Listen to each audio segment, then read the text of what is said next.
નમસ્કાર મિત્રો, દેશ અને દુનિયાના તાજા સમાચારમાં તમારું સ્વાગત છે। બ્રિજ દુર્ઘટનામાં ચોથા દિવસે એફઆઈઆર, પોલીસ તપાસ શરૂ। વડોદરાના પાદરા નજીક ગંભીરા બ્રિજ તૂટી પડવાની ભયાનક દુર્ઘટનામાં 21 લોકોના મોત થયા છે। આખરે ચોથા દિવસે પાદરા પોલીસે ગુનો નોંધીને એફઆઈઆર દાખલ કરી છે। આ ઘટનામાં હવે પોલીસ પણ સરકારની ટીમ સાથે સમાંતર તપાસ હાથ ધરશે। બ્રિજ તૂટ્યો તે સમયે ભારે વાહનો શા માટે એકત્રિત થયા હતા તેમજ વહીવટી અને એન્જિનિયરિંગની બેદરકારી સહિતના તમામ પાસાઓની ઝીણવટભરી તપાસ કરવામાં આવશે। મિત્રો, અન્ય મહત્વના સમાચારની વાત કરીએ તો ભાજપના આગેવાન આંદોલનના માર્ગે। રાજકોટ શહેરમાં ભારે વરસાદ બાદ ખાડા રાત જોવા મળી રહ્યું છે। હવે આ મામલે માત્ર વિપક્ષ જ નહીં પરંતુ શાસક પક્ષ ભાજપના આગેવાન પણ આંદોલનના માર્ગે છે। કણકોટ જતા રસ્તાની અત્યંત બિસ્માર હાલત અને તંત્ર દ્વારા વારંવાર રજૂઆતો છતાં કોઈ કાર્યવાહી થતી નથી, જેને લઈને ભાજપના આગેવાન નરેન્દ્રસિંહ રાઠોડ ઉપવાસ ઉપર આંદોલન ઉતર્યા છે। કણકોટ તરફના મુખ્ય માર્ગ પર દૈનિક હજારો વાહનોની અવરજવર થતી હોય છે। મિત્રો, અન્ય મહત્વના સમાચારની વાત કરીએ તો વિજાપુર હિંમતનગર હાઈવે પર દેરોલ પુલ ઉપર ભારે વાહનો ઉપર પ્રતિબંધ। ગંભીરા બ્રિજની દુર્ઘટના બાદ જિલ્લાનું તંત્ર જાગ્યું છે। વિજાપુર હિંમતનગર હાઈવે ઉપર દેરોલ પુલ પર ભારે વાહનો પર પ્રતિબંધ લગાવી દેવામાં આવ્યો છે। સાબરમતી નદીનો બ્રિજ 59 વર્ષ જૂનો હોવાથી જર્જરિત જાહેર કરાયો છે। વિજાપુરથી તંત્રએ જાહેર કરેલા વૈકલ્પિક રૂટ પરથી હિંમતનગર જઈ શકાશે। વિજાપુરથી વાયા મવડી ચોકડી, અનોડિયા અને પ્રાંતિજ થઈને હિંમતનગર જઈ શકાશે। મિત્રો, અન્ય મહત્વના સમાચારની વાત કરીએ તો હરણાવ ડેમ 54% ભરાયો છે।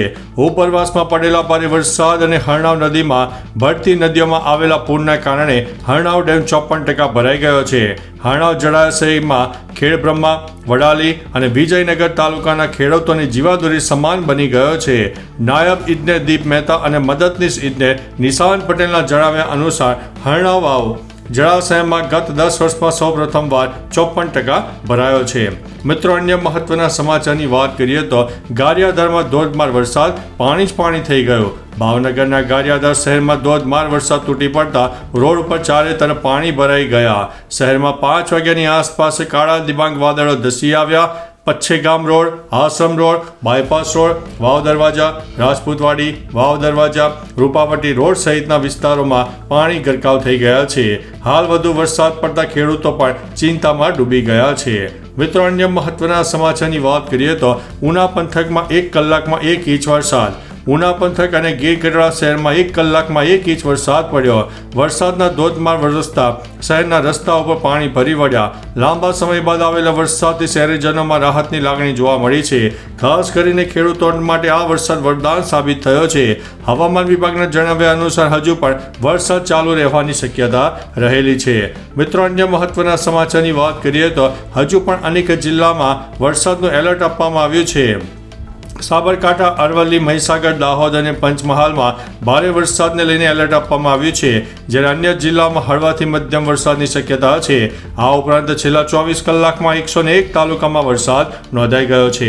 મિત્રો, અન્ય મહત્વના સમાચારની વાત કરીએ તો ગંભીરા બ્રિજ દુર્ઘટનામાં અમિત ચાવડાએ લીધી છે મુલાકાત। વડોદરામાં થયેલા ગંભીરા બ્રિજ દુર્ઘટના મામલે ગુજરાત વિધાનસભા વિરોધ પક્ષના નેતા અમિતભાઈ ચાવડાએ લીધી છે દુર્ઘટના સ્થળની મુલાકાત। તેઓએ ગંભીરા બ્રિજ દુર્ઘટનામાં અવસાન પામેલા કુટુંબીજનો સાથે પણ મુલાકાત કરી હતી। તેઓએ પરિવારજનોને સાંત્વના પાઠવી સંભવ મદદ કરવાની ખાતરી આપી।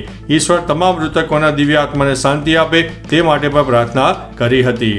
મિત્રો, અન્ય મહત્વના સમાચારની વાત કરીએ તો IIM કલકત્તામાં દુષ્કર્મની ઘટના, આરોપીની થઈ છે ધરપકડ। IIM કલકત્તામાં શનિવારે એક વિદ્યાર્થીની ઉપર દુષ્કર્મ આચરવાનો કિસ્સો સામે આવ્યો। પોલીસે આરોપીની ધરપકડ કરી છે। પીડિતાએ એફઆઈઆરમાં જણાવ્યું છે કે તેને કાઉન્સેલિંગ સેશનના બહાને બોયઝ હોસ્ટેલમાં બોલાવી અને તેને બેભાન કરીને દુષ્કર્મ ગુજારવામાં આવ્યું। આરોપીએ ધમકી પણ આપી હતી। આ ઘટના બિઝનેસ સ્કૂલના બોયઝ હોસ્ટેલમાં શુક્રવારે બની હતી। મિત્રો, અન્ય મહત્વના સમાચારની વાત કરીએ તો બોટાદ જિલ્લામાં વરસાદી માહોલ। વરસાદી વિરામ બાદ ફરી એકવાર બોટાદ જિલ્લામાં વરસાદી માહોલ જામ્યો। વાતાવરણમાં અચાનક પલટો આવ્યો અને ધોધમાર વરસાદ તૂટી પડ્યો। બરવાડા શહેરના મેઇન બજાર, કુંડળ દરવાજા, થારા વિસ્તાર અને કેશવનગર સહિતના વિસ્તારોમાં પાણી ભરાઈ ગયા હતા। બરવાડા તાલુકાના કુંડળ, વહિયા, રામપરા, બેલા, સોજિત અને કાપડિયાળી, ખમીદાણા અને નાવડા જેવા ગામોમાં પણ સારો વરસાદ નોંધાયો છે. મિત્રો, અન્ય મહત્વના સમાચારની વાત કરીએ તો ગ્રામ સેવક 10,000ની લાંચ લેતા ઝડપાયો છે. મહીસાગર જિલ્લામાંથી વધુ એક લાંચિયો અધિકારી ઝડપાયો છે. ગ્રામ સેવકે એક લાભાર્થી પાસેથી આવાસ યોજનામાં ઉઘરાણું કરવા માટે 10,000 રૂપિયાની લાંચની માંગ કરી. લાંચની રકમ પણ જપ્ત કરવામાં આવી છે. આ બનાવ વિશે PC એક્ટ એટલે કે ભ્રષ્ટાચાર નિયંત્રણ કાયદા હેઠળ કેસ દાખલ કરવામાં આવ્યો છે અને કાયદેસરની પ્રક્રિયા શરૂ કરી દેવામાં આવી છે.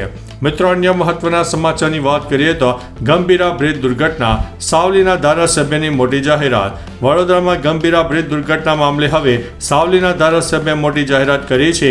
ગંભીરા બ્રિજ દુર્ઘટનાના મૃતકોના પરિવારો માટે સાવલીના ધારાસભ્ય કેતન ઇનામદારે મૃતક પરિવારજનોને 1 લાખ રૂપિયા આપવાની જાહેરાત કરી છે. આ ઉપરાંત સાવલીના ધારાસભ્ય કેતન ઇનામદાર 2 વર્ષનો પગાર પણ અર્પણ કરશે.